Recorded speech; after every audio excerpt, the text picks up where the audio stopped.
Hey everybody, it's Ann. I'm continuing work on the tiki room and I just want to show you what I'm doing today.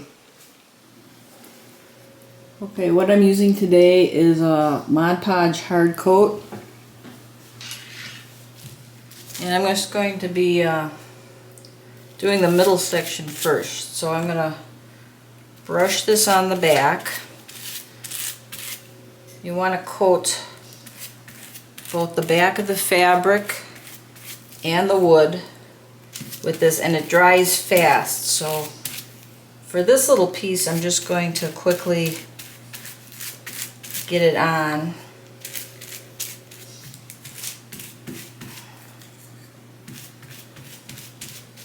Okay, there's that, and then I'm just going to put it on the wood as well. I want to get it right to the edge there.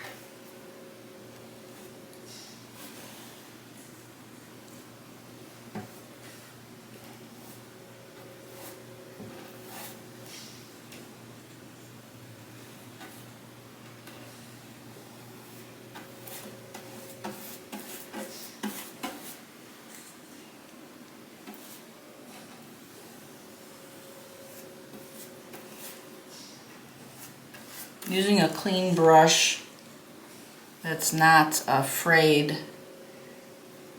It has a good clean tip on the bristles. Okay, I'm just going to put that on like that. I'll wipe off any excess that I get. Wish I would have brought a rag over here, which is going to be like this. It doesn't matter if I get it on the front of this cloth, of this fabric, because it's going to be getting a coat of that anyway. But this stuff does dry fast. And then you want to smooth it out. Now you can have a roller, and do it with a roller. I'm just going to use my hands and a rag here, I think.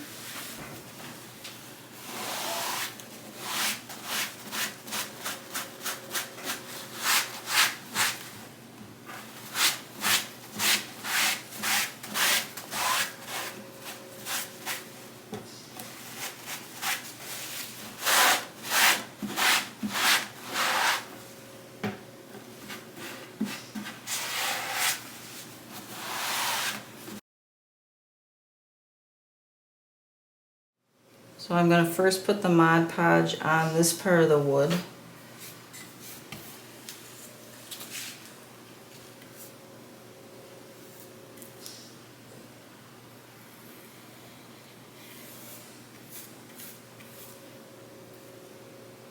Get it right up to the edge.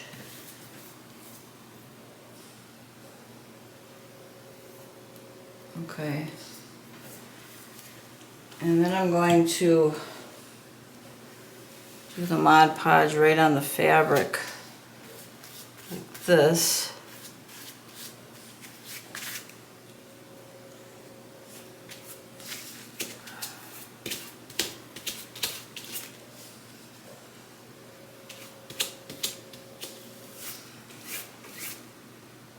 Now this was cut to fit, so the fit should be good if I position the first part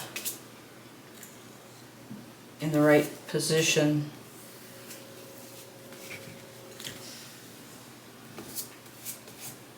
Let's get it. You know, if you don't get the edges exactly right, you can probably go back and put a little extra in. But this now, I'm going to work a tiny bit at a time on this. So we're going to put this one down like this.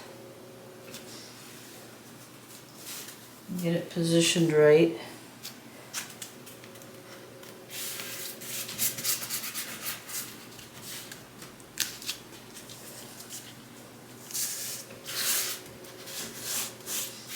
Okay. Wipe that.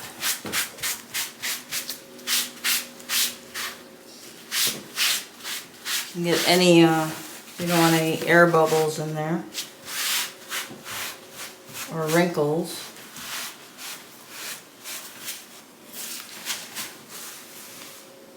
And now I'm simply going to work my way across.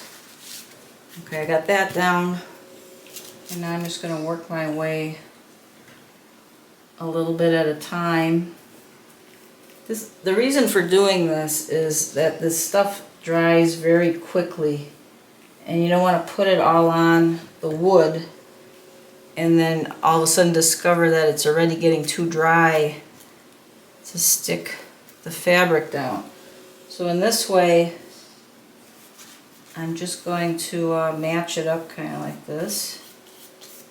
Like I said, if it gets on the front of the fabric, that's okay because you're going to be putting this on anyway, this hard coat.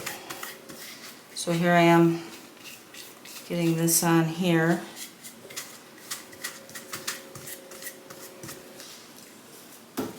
And then we're going to put that on there. And this on here. Like that.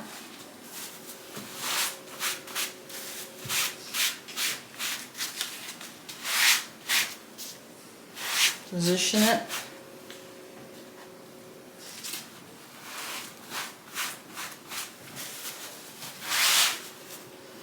And go to the next section here.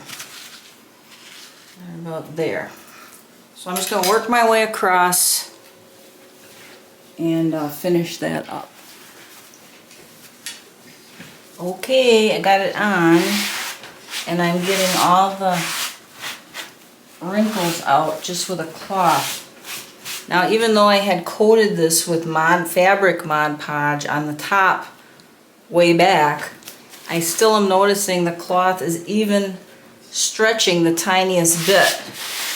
So I guess that means it's very important to give it a good coat of Mod Podge before you attempt putting the fabric on.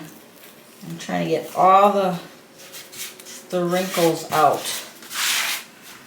And I said it did stretch a tiny bit, and I had to adjust it. But I think we've got it on. It's pretty flat. I don't want to use too much Mod Podge because if you use too much it might bubble up and wrinkle up. So try to get a nice smooth light layer of the Mod Podge both on the wood and on the fabric. So there we are. I'm just going to go around the edge here on the wood and get anything that might have squeezed out. Like that. Okay, that's about it. And hopefully it's going to dry nice and flat like this. I'm going to keep checking on it to make sure it's not buckling or anything like that. But I think that's as good as I can get it. And there you go. There's one of the doors done. Now I have to do the next door and let it dry.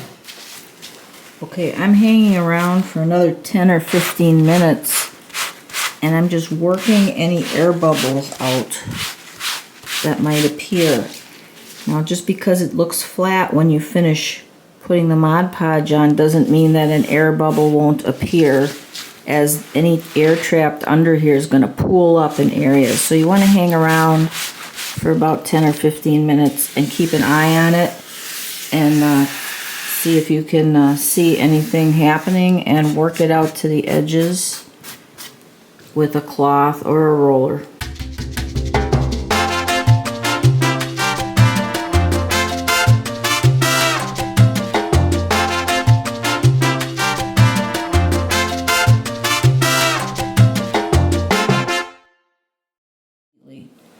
Okay, so that's it. And I was going to use these old Victorian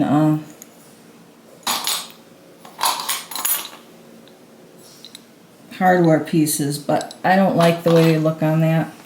So in one of the junk drawers by the workbench, I found these two old wooden handles, and I'm going to paint them the same color as the dark black. And I'm going to use those because I think they'll look a lot better with this project, keeping it simple looking like a mid-century thing and not using this fancy Victorian hardware. I'll save that. Maybe it has some other use. Well, here it is with the handles on it and the doors on. And the last thing I have to do is this fabric that I had sewn together. I found it. It's got a nice open weave, and I'm going to be stapling that on the back so some air circulation can get inside this thing, because I have experience with closed up stuff in a basement. Even with a dehumidifier running, it still gets to smelling musty sometimes inside of cabinets. Alright, so the point in putting fabric on the back is twofold. I had it sitting around, it's a scrap, and it'll keep some of the dust out, and it also lets the air flow through. And there it is, it's done. So let's turn it around. It's on wheels, so it can be rolled. Like I said, everything portable here. Everything portable and movable. So there's the Tiki back bar. It's got the drawers all lined.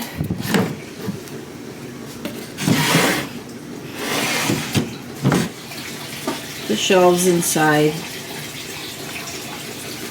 And on to the next project, which is the two flanking bookcases or display cases, whatever you want to call them, made of scrap wood. See you next time.